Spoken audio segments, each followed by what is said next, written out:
The King and Queen's Kenyan tour has come to an end and the couple departed for Britain today. Attending several events beforehand, Charles and Camilla took a ride in a traditional local electric tuk-tuk vehicle painted with the ornaments of the peoples of Kenya. The seats were carefully wiped down and sanitized for the monarchs, so the couple could safely enjoy the ride. However, on the way back, heavy rain interfered with their plans to get back into the tuk-tuk. Although Charles was already determined to take the tuk-tuk straight to the airport, where their plane to Britain was waiting for them, anticipating their imminent departure home. Camilla even danced for joy with local volunteers and abused women at the Situation Center in Mombasa. Or rather, the local women sang and danced with Camille, holding hands and just smiling awkwardly and shuffling her feet. Looking at the video of the dance, it was noticeable that she was very uncomfortable, although the atmosphere was very heartwarming. The Kenyan sung Saudi Ya Wayne Awake voice of women celebrated women, their strength, and their care for family and hearth. We sang about women having responsibility for the family, said one of the volunteers named Belden Otino. Camilla wore a brightly colored green print gown by Fiona Clare.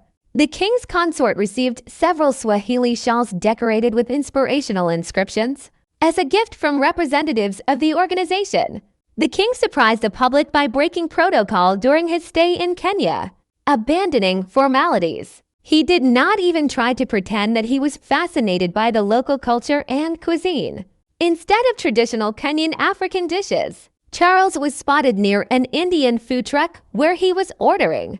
Royal biographer Tom Bower said that the king is not particularly fond of Africa and had no enthusiasm to fly there.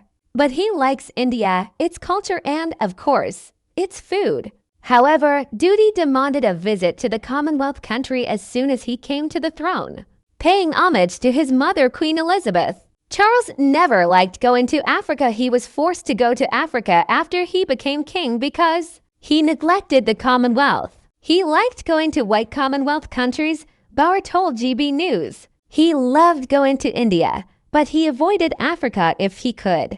He just didn't find it culturally interesting, whereas he was very interested in the culture of India.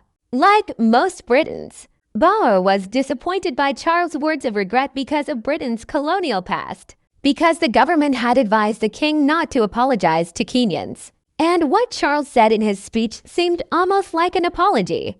Many experts said the apology was inappropriate because Britain had already paid reparations to Kenya in 2013 in the amount of £19.9 million, which was 3 times less than the amount demanded by the Kenyan government. Bower also said that during the Mau Mau uprising, most Kenyans suffered because of Kenyans themselves. I don't think Charles is a born diplomat or politician, Tom Bower noted disappointedly, adding that if he were her son, Elizabeth would have preferred to keep quiet instead of lamenting over her country's past policies. The biographer also recalled that unlike Charles, the rest of the family was very attached to the African continent.